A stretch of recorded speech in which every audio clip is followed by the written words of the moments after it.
Muy buenas. Hoy os traemos un vídeo sobre las causas internas del sufrimiento. Temazo. Y estoy aquí con Marta Tena. ¿Y por qué querías hacer este vídeo? Hola Miki, un placer siempre estar contigo, charlar, comentar. Bueno, primero porque es un placer charlar contigo y me trae una riqueza a mí tremenda y creo que es un privilegio poderla compartir también. Em, Siento que en mi camino como practicante ha habido muchas ocasiones en las que enseñanzas que recibía no tenían sentido en el cotidiano. Es como que al leerlas sí, sí, claro, esto sí, sí, sí, pero llevarlas a mi cotidiano, ahí es donde decía, ¿y esto qué sentido práctico tiene? ¿No? Y es el poner ese sentido, que el hecho de poder no solo transmitir información, sino poder compartir aquí nuestra experiencia que pueda quizá acompañar en el camino de quien nos escucha, ¿no? Yo creo que ese es uno de los motores. Y también, pues quizá porque en muchos momentos sufro, porque en muchos momentos ese sufrimiento me ha llevado a indagar, a contemplarme, a observar, a darme cuenta de algo que está ahora muy vivo en mi camino, que es observar la adicción al concepto de mí misma, ¿no? Y la adicción al concepto de quién soy, ¿no? De quiénes somos como seres humanos, a la historia personal. Y veo que ahí hay mucha chicha para tirar del hilo. Creo que igual estos son motores para abrir este espacio de conversación contigo y compartirlo. Mm. ¿Para ti? ¿Cuál ha sido? ¿Cuál es el motor? Pues es que durante la cuarentena y tal tenía de repente mucho tiempo libre y me sumergí en el mundo de la historia y de las filosofías que ha habido en torno al yoga, y para mí es fascinante, y como sé que contigo lo puedo compartir porque sabes un montón y me vas a comprender y tal, pues era como guay, y voy descubriendo esto y lo otro, y qué guay. Y vi que el tema de las causas del sufrimiento era una pregunta central en todas estas tradiciones. Y sin embargo no lo había recibido como tal, ¿no? Entonces al darme cuenta fue como, ¡guau! Y tras compartirlo contigo, es como esto hay que contarlo, ¿no? Mm, Así que como me parecía tan maravilloso, pues me puse a indagar, nos pusimos a indagar, y esto es lo que tenemos. Y lo primero que me llamó la atención es que, digamos que esta gente, con todo el cariño y respeto lo de esta gente, concebía la filosofía no tanto como los griegos, de qué es el mundo, cómo funciona el mundo, qué es la materia, qué es el ser, qué es la belleza, qué es no sé qué, sino cómo puedo eliminar las causas del sufrimiento, ¿no? Y en este sentido actuaban como cualquier terapeuta. ¿Cuál es el problema? El sufrimiento. Luego, ¿cuáles son las causas de este problema, ¿no? ¿Cuáles son las causas del sufrimiento?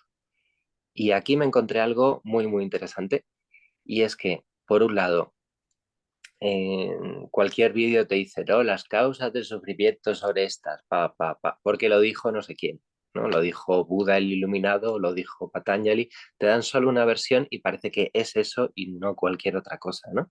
Y como si fuese una verdad muy absoluta y pesada. Y claro, al ver en vista de pájaro lo que decían distintas tradiciones, dije, esto es un campo maravilloso y potencialmente muy útil, ¿no? Entonces, claro, también me di cuenta que según fuese la respuesta de cuál es la causa del sufrimiento, te, te indicaban una dirección a la que ir, y según la dirección a la que tenías que ir, una metodología, ¿no? que podías seguir, ¿no? Y, y eso, entonces, bueno, empecemos, por ejemplo, con el budismo, ¿no? Que el budismo, pues tenemos el Canon Pali, que fueron pues una serie de textos que supuestamente recogen lo que los primeros discípulos de Buda obtuvieron de sus enseñanzas, ¿no? Y en teoría es como lo más cercano a Buda que tenemos. Y en teoría es como las enseñanzas así tal cual. Sin embargo, pasaron 400 años desde que la gente lo empezó a narrar de manera oral hasta que se aposentó en un soporte material, hasta que se escribió. Y si ya en el Nuevo Testamento, que pasaron 70 años de la vida de Jesús a los primeros testamentos, o sea, evangelios oficiales, ¿no?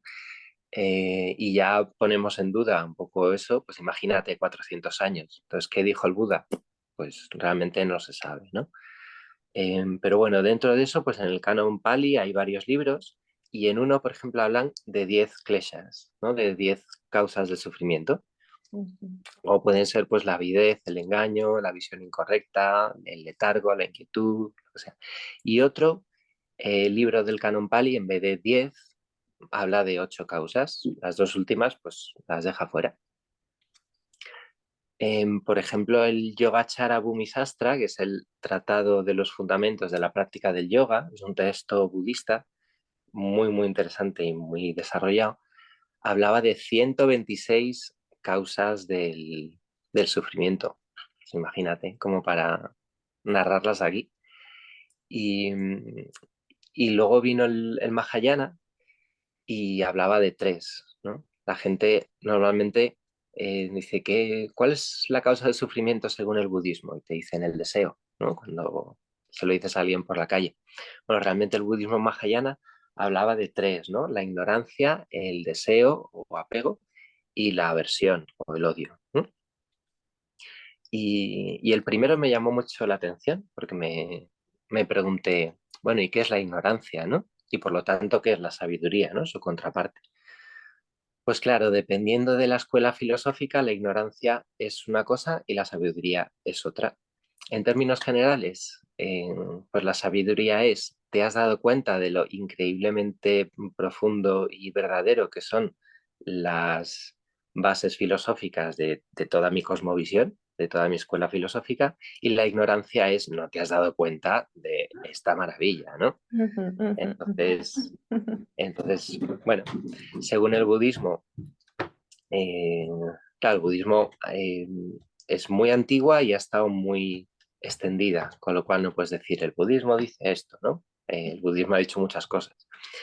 Entonces, por ejemplo, las partes de las ramas del budismo que negaban la consciencia individual, no hay una consciencia individual real, es todo un conjunto de agregados que se van sumando para generar una idea de yo, pero en cuanto los separas te das cuenta de que no hay nada, ¿no? Y llegas al nirvana y no sé qué. Esta gente que niega el sujeto, el propósito de la liberación del sufrimiento consiste en disolver, desagregar esos agregados, ¿no? Y una vez que llegas a la nada, tampoco hay sufrimiento.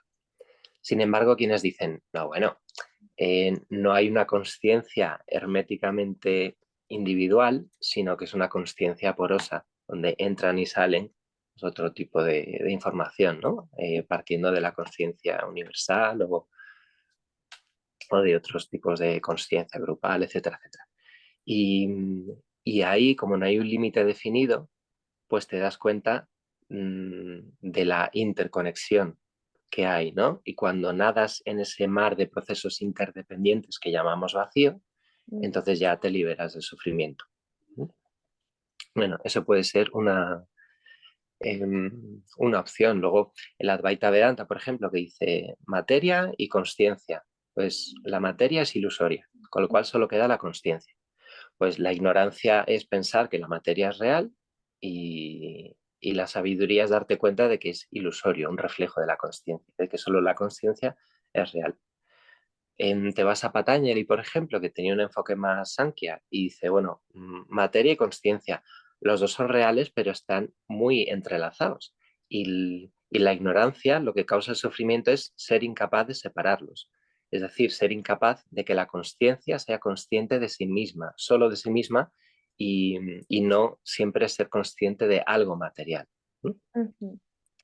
No sé, Y al escucharte, tan solo como un matiz, me viene, claro, aquí estamos hablando de todos estos mapas y diría, el mapa es pues precisamente pues como cuando vamos a ir a una montaña, ¿no? Y vemos el mapa de dónde vamos a ir, ¿no? Y es como el mapa no es el territorio. Claro, qué interesante todo esto que estás contando, que lo vemos como un mapa que luego necesitamos llevar al territorio, ¿no? Llevar la enseñanza a toda nuestra experiencia y terreno psicocorporal, ¿no? A nuestra experiencia singular y única, ¿no? Mm. Es apasionante porque son como diferentes matices de lo mismo que luego llevamos a la singularidad también de nuestra experiencia humana, ¿no? Es una pasada. Claro, y aquí encima tenemos varios mapas que a veces son incompatibles entre sí y Ujú, otras veces te dan perspectivas complementarias o que una te aporta esto, otra te aporta esto. O un mapa te puede resultar útil en un momento vital y luego de repente ujú, dices, ujú. con esto he llegado a un tope y coges otro mapa.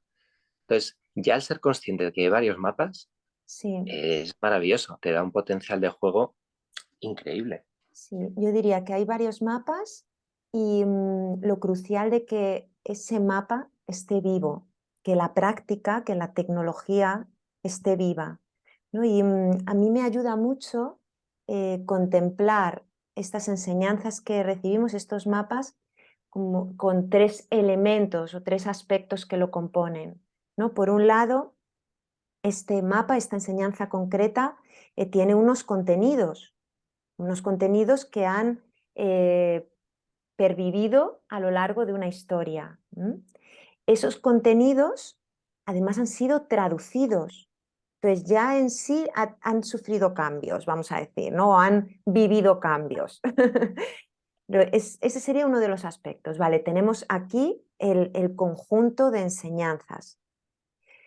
A veces nos olvidamos de que está enraizado en un contexto sociocultural determinado, en un momento histórico determinado, que datamos de ese momento. Creemos, o quien lo ha estudiado, data esa información o esa tecnología o esa técnica o ese linaje de hace 1500 años, de hace 3000 años, de hace 300 años. ¿No? Tiene un contexto sociocultural histórico concreto.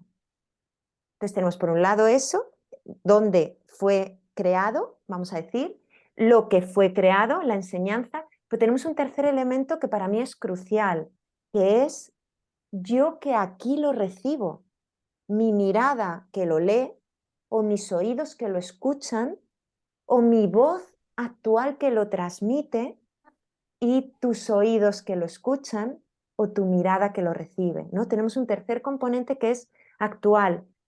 Y estos tres elementos en interrelación porque están dialogando entre sí.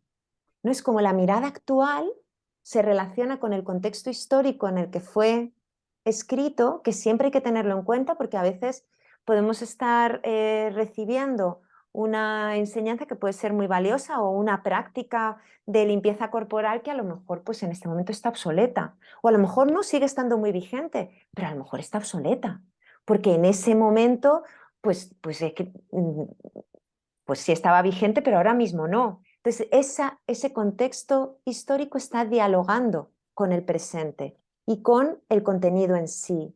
Entonces, también esto, no olvidar que es una tradición viva. Es ancestral, ancestral contiene lo vivo también, ¿no? Y esto es importante también para tener una mirada crítica con respecto a lo que recibimos, ¿no? Fíjate todo esto que acabas de decir comparado con, no, esto es la verdad absoluta porque lo dijo no sé quién y no hay más. Por favor. Ujú, Y ujú, además, en el caso de los Yoga Sutras de Patanjali, Philip Maas, un investigador, empezó a recopilar todos los manuscritos que pudo encontrar ahora en la India actual. Porque los Yoga Sutras de Patanjali, el original, digamos, ya fue devorado por hormigas, bacterias o lo que sea hace siglos y siglos. Entonces, cuando ves que un texto empieza a flaquear, ¿qué es lo que hacían? Copias, copias a mano. Y claro, la palabra sánscrita que decía no sé qué, de repente se ha quedado obsoleta, como pasa en el castellano. y le pones una palabra pues parecida, ¿no? Intentando ser fiel a lo que sea. O incluso alguno quizás influenciado por otra escuela filosófica le puso un término que le encajaba mejor con lo que él pensaba que eran los Yoga Sutras de Patanjali. Entonces, al final, recopiló un mogollón de manuscritos con muchos cambios y los fue integrando en un árbol, diciendo, bueno, pues quizás el manuscrito original pudiera ser, si le quitas este cambio que está presente aquí y aquí, pero no aquí, ni aquí, ni tal, pues así es lo más cercano que podemos llegar al manuscrito original. Y luego está la visión neovedanta que hemos recibido de los Yoga Sutras de Patanjali a través de Vivekananda o a través de Iyengar, que con su visión neoadvaita leían ese texto, ¿no? Y eso es lo que nos ha llegado y luego lo vemos en un montón de redes sociales y al final no se sabe de dónde viene la información, pero genera un marco conceptual que dices, pues los Yoga Sutras de Patanjali sería esto, ¿no? Entonces, Mm, cuando alguien nos presenta algo como lo original, hay que poner bastante suspicacia, ¿no? sí, Incluso con esto que estamos diciendo, ¿no? Pues en el budismo decían esto, esto, esto.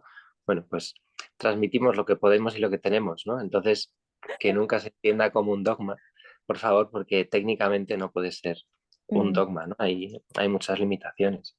sí, Entonces, además volviendo a... yo creo que esto es algo, y tan solo un matiz, creo que esto es algo que nos une, ¿no? Que el tema de los dogmas, como, recordemos que, bueno, al menos yo parto de esto, nada, ninguna verdad estandarizada me va a quitar el sufrimiento. Por saber algo no voy a sufrir menos. ¿M? Como es un proceso de autoconocimiento, es un proceso que necesito caminar en mí misma, hacerlo vivo. Y sí que puede haber mapas que a través del estudio, que nos lleva a un autoestudio, a un autoconocimiento, me pueda apoyar en el camino. Pero es muy diferente a creer que algo va a venir a salvarme. ¿M? Ese sería el dogma. Esto, conocer esto me va a quitar el sufrimiento. Es como ese dogma. Luego lo tengo que llevar a mi territorio y al territorio de quienes me rodean y con los que tengo un vínculo, efectivamente. Pues sí, bueno, pues dicho esto, ya podemos volver a Patanjali con una mirada súper fresca y poniéndolo todo bueno, en su contexto, ¿no? Que puede ser útil o no. Entonces, por ejemplo, Patanjali habla de 5 kleshas, ¿no? 5 causas de sufrimiento. Una es esa ignorancia que es incapaz de separar la conciencia que se hace consciente sobre sí misma y la materia, que es real. Otra sería bueno, la falsa identificación o la creencia errónea que es con el intelecto, que es la parte más sutil del mundo material y que interacciona con la consciencia. Desde el intelecto yo me hago una idea de mí mismo muy limitada, ¿no? Y me creo un individuo separado del resto y me creo que no puedo acceder a esa consciencia, no puedo separar esos dos mundos, con lo cual ya pues el propio intelecto me está, digamos, fijando esta unión, ¿no? Y me hace imposible ser consciente de la propia consciencia. Y luego ya rescata cosas del budismo, porque Patanjali se inspiró mucho en el budismo, bien sea para refutar o para enriquecer su discurso. Y viene ese apego a lo agradable y esa aversión a lo desagradable, ¿no? Y aquí en el budismo moderno mahayana, ¿no? Lo explica muy bien diciendo, si tienes un apego a lo agradable, cuando viene, bueno, puedes tener un poco de ansiedad y a veces mucho, ¿no? Pero cuando se va, vas a sufrir mogollón. Y si tienes una aversión ante lo desagradable, cuando viene vas a sufrir mogollón. Ya cuando se vaya, pues puedes sentir un poco más de alivio, ¿no? O incluso puedes sufrir. En plan de, no, ¿por qué he tenido que sufrir? Pero, pero bueno, ahí está, ¿no?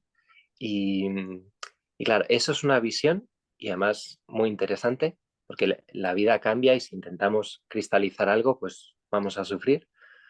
Y otra visión que a mí me gusta mucho también es que el cuerpo viene digamos, con unos sistemas de detección de lo que me viene bien y por lo tanto le pongo la etiqueta de agradable y lo que no me viene bien y le pongo una etiqueta de desagradable.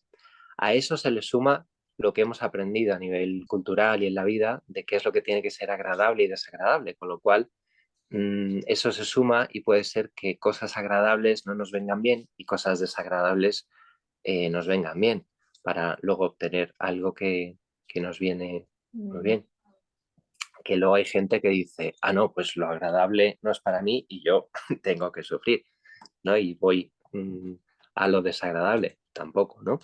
Entonces, claro, si el apego a lo agradable y la aversión a lo desagradable es un motor, es el único motor que tenemos, la única guía, ¿no? De repente me ponen un placer aquí, voy, ¿no? Me ponen algo desagradable aquí y salgo huyendo, sin plantearme realmente qué es lo que quiero, qué es lo que significa para mí o para las personas con las que tengo un vínculo, ¿no? Y claro, si tenemos esto como única guía, eso nos va a generar mucho sufrimiento y vamos a tener tolerancia a la frustración cero. Si vamos caminando por ahí con hambre y vemos una cadena de comida rápida, claro, podemos decir, eso no es sano para mí, va a dañar mi cuerpo. Si puedo sostener el hambre un poquito más, tengo cierta capacidad de frustración, más adelante hay una frutería o un sitio que tiene mejor pinta, pues, pues voy a aguantar el hambre un poquito más, ¿no? Pues esa capacidad de frustración es sanísima para nuestras relaciones y para cuidarnos, ¿no? mm, Y es importante eso a la hora de concebir estas dos kleshas, ¿no? Que no solo es no cristalizar lo transitorio, ¿no? Cuando viene algo agradable y tal, sino que lo agradable y desagradable no sea nuestra única guía, ¿no? Y ya el último klesha es el miedo a la muerte. Y este miedo a la muerte es una construcción de los cuatro clases anteriores. Si yo no puedo ser consciente de mi propia conciencia y encima hay algo, alguna creencia que me impide separar eso, y encima voy a lo agradable y huyo de lo desagradable, voy a tener un miedo a la muerte de la leche, porque no voy a entender la muerte, no voy a saber transitar el proceso y va a ser algo muy desagradable para mí. mm. Así que yo creo que eso es un poco el, el resumen que hace Patanjali, ¿no? Estas, que es Mm. uno de los resúmenes que nos Sí, han llegado a la actualidad. sí, además es uno de los resúmenes que normalmente cuando hablamos de kleshas parece que solo es Patanjali, ¿no? Cuando realmente es un concepto sánscrito que encontramos también en otros textos, ¿no? En algunos tantras o enseñanzas de tantra tradicional también se habla de los kleshas con un matices parecidos y con matices ligeramente diferentes, ¿no? Swami Laxmanju, por ejemplo, uno de los maestros tántricos del shivaísmo tántrico de Kashmir, él habla también de los velos quíntuples, ¿no? Y habla de los kleshas. Y a mí me ayuda mucho recordar otro concepto que está muy, muy vinculado, que también Swami Laxmanju expone en sus enseñanzas, que es el concepto de malas. ¿No? Y habla de tres malas. Yo realmente te estaba escuchando y digo, es que se interrelaciona con las malas y en algunos aspectos casi que nos están diciendo lo mismo, ¿no? Pero bueno, es como otro pequeño mapa súper, súper complementario, ¿no? Porque nos hablan de tres malas que podemos traducir como velos, también impurezas, contaminantes. Los conceptos sánscritos no tienen una única traducción, ¿no? Nuestra mente sí que funciona así, es como agua es agua, perro es perro, ¿no? Contaminante es contaminante, pero un concepto sánscrito es algo mucho más amplio, que puede tener matices muy, muy ricos y muy grandes. Entonces, partamos de ahí, ¿no? Que no es como esto significa esto, no va por ahí. Pero para hacernos una idea y entendernos, pues sí podemos traducir cómo, ¿no? Entonces tenemos tres malas, como decía, Anava mala, que tiene que ver con la identidad. Y esto ya estabas tú exponiéndolo un poquito. Y tiene que ver con la creencia de que soy un ser separado del mundo. Es la identificación, el velo que me hace creer que estoy aquí solita, que no hay una interconexión con todo, que me olvido de que hay un pulso vital que mueve todo, toda esta existencia. Entonces, en esa identidad separada, sufro. Maya mala, este segundo velo, este segundo aspecto, nos habla de la percepción, ¿no? Es como si me pusiera unas gafas a través de las cuales veo y percibo el mundo, que sería lo que llamamos maya. Maya puede traducir como ilusión, y a veces esta traducción nos lleva a creer que lo ilusorio no existe. Estoy viendo algo que no existe, ¿no? Y yo diría, no es que no exista, es que no existe tal y como tú crees que existe, ¿no? Ay, Miki, se ha ido tu cámara. Ahí. Genial. Es que no existe tal y como tú crees que existe o como yo creo que existe, ¿no? Sería como si me pongo unas gafas que están tintadas de azul, entonces yo digo que el mundo es azul y lo considero como una verdad y funciono con esa verdad de que el mundo es azul. ¿No? O un ejemplo así como muy práctico, yo creo que podría ser cuando tenemos un centro de interés. Si yo me pongo a estudiar algo, entonces voy caminando por el mundo y entonces estoy viendo eso continuamente. O si de esto se habla mucho, ¿no? Es como alguien que se quiere embarazar, ve embarazadas por todo el mundo. No, una mujer se queda embarazada y ve embarazadas por todos lados, ¿no? Esto se dice mucho, pues sería un ejemplo de percepción sesgada. Si esto lo ampliamos a toda nuestra vida, es como si estamos viendo en esos sesgos toda la experiencia. Entonces, voy a traducir que el mundo es así, pero no es como yo creo que es. El mundo es el mundo y lo interpreto a mi manera. No sé, sería el sesgo de percepción de Maya Mala. Y Karma Mala tiene que ver con la acción. Me recuerda que todas mis acciones, todo movimiento siembra una semilla y que de la misma manera sembré semillas que aquí están floreciendo. Por lo tanto, también mi experiencia, mi vivencia está condicionada por todas esas semillas plantadas, ¿no? Si planté zanahorias, pues ahora hay zanahorias para comer. Entonces yo digo, ay, no, claro, es que a mí me encantaría comer puerro, ya, pero es que no hubo puerros, no hubo. Entonces ahora mismo, pues no hay puerros en tu huerto. Entonces nos recuerda el poner la atención en la acción también, ¿no? En darme cuenta de qué sucedió, qué sucede y abrir experiencias libres de esas reacciones y de esos condicionamientos creados en el pasado y que estamos creando constantemente, ¿no? Y, y nos trae Swami Lakshmanju nos trae como la medicina o la vía, ¿no? Nos dice, autoindaga en ti, ¿no? En quién eres, a través de la observación, a través del autoconocimiento, ¿no? Claro, este último karma mala me recordaba al concepto moderno de patrones de conducta, ¿no? Que también puede haber patrones emocionales, ¿no? De por qué yo me enfado constantemente y busco siempre cosas con las que enfadarme o cosas que temer, que me hagan sentir miedo. El problema no es el enfado o el miedo, es el patrón emocional que has generado o el patrón de conducta que has generado. Y en este sentido, yo creo que tras haber hecho un repaso, no de toda la filosofía india en cuanto a las causas del sufrimiento, pero un buen repaso, bastante bueno, claro, podemos dar el salto a qué es lo que en Occidente, en la psicología occidental, nos puede, que también tiene varias ramas y tal, pero bueno, qué nos puede aportar, ¿no?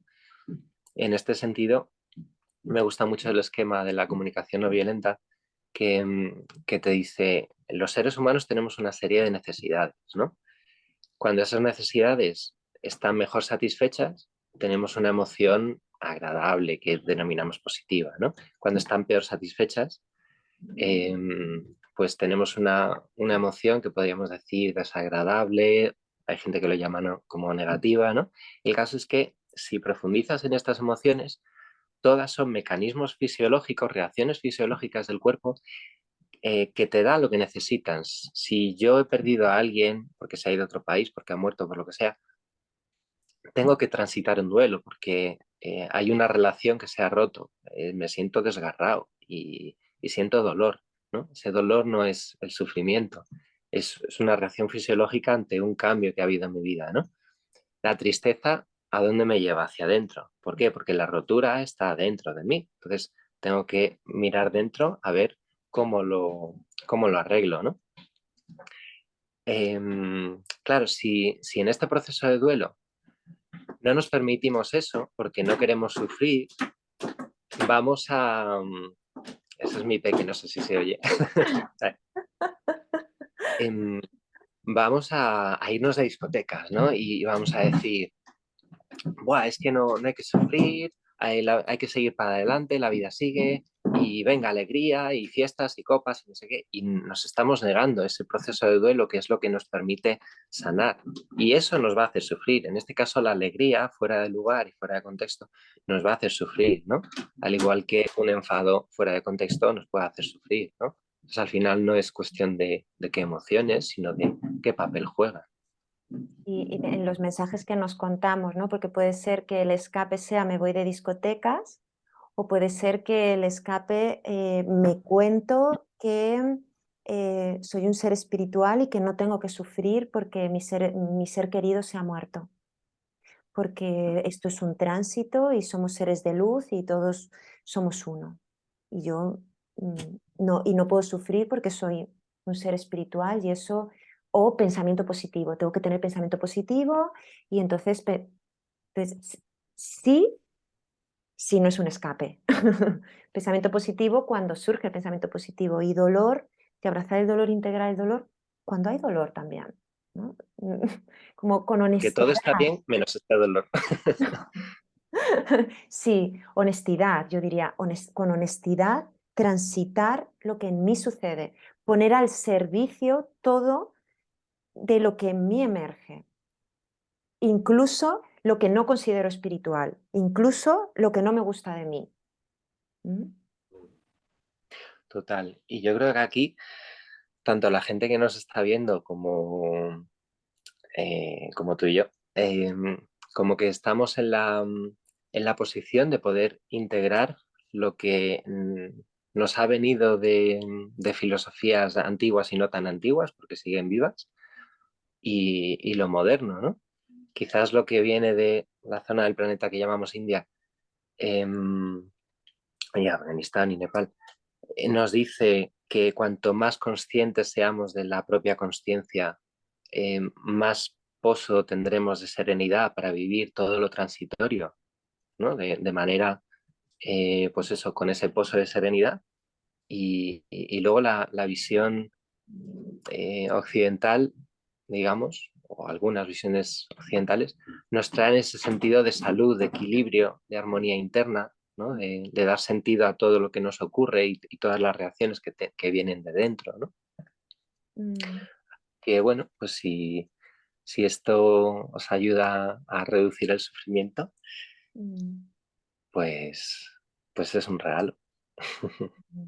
Ya tengo ideas para el siguiente vídeo. ¿Sí, no? Creo que te voy a llamar prontito. Bien, bien, bien. Mm, Muchísimas gracias. Sí, porque de hecho estas son las causas internas del sufrimiento. Mm, Luego hay causas externas que eso sí queda para un vídeo interesante, sí, sí. qué bueno, genial. Nos seguiremos viendo Sí, y nos seguirán. gracias. Sí, gracias por acompañarnos a todas, a todos. Gracias, Miki. Gracias, Marta.